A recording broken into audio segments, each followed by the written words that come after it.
Welcome to Ava Aware. Today we're going to cover search.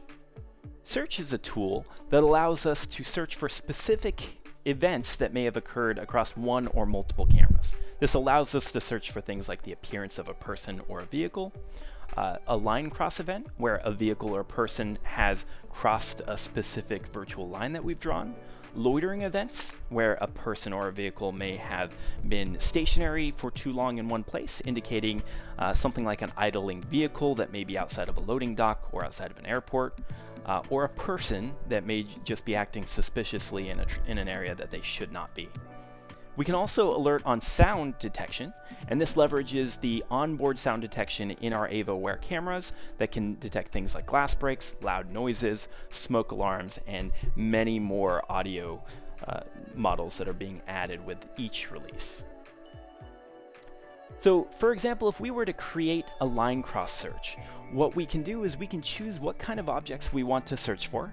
We can stick with any or go down to a specific person. This person can be specified based on gender or based on the attire that they're wearing in the top or the lower quadrant of their body, and you can combine both colors as well, looking for people in uniforms or based on a description that was given by a third party. We can also leverage an image. If someone has captured a cell phone image of this person or vehicle, we can upload that in order to do a search based on these detections. Then we can choose where we want to do this detection. So this detection can take place, for example, on a camera in a parking lot. It could also happen inside of a building. So if we were looking for people that may have been in front of a register, we can choose one or multiple cameras and then choose the line that we want these objects to be crossing in order to qualify for the detection. We can choose the direction of travel of this object. And in the case of something like a convenience store, if we're just looking for anyone that is walking out, as this person just did in this example, we can unclick the entering direction so that we're only looking for the direction of travel out the door. And then we can choose the time period that we're searching for. This can be anywhere from specific minutes down to a block of time that may be days or hours. And in our case, when we're just looking for the last 30 minutes worth of search, we're presented with all of the events that correspond to our search criteria. So in our case, we're looking for people that are exiting. And if I highlight over that video, we're going to see the people that are exiting. I can click into this video to see it in greater detail.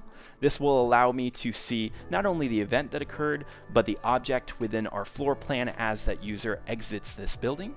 I can then click to act on that activity. But we can also see in our parking lot as a person was crossing that virtual line that we created. So this allows us to very quickly get to the events that matter to us and then act on them. These different video clips that we have captured here can then be exported. So we can take the relevant information by clicking the plus, and we can choose to share or save. So we can export this as an MP4. We can share this as a publicly accessible link. We can bookmark it so that these video clips do not get deleted by typical retention.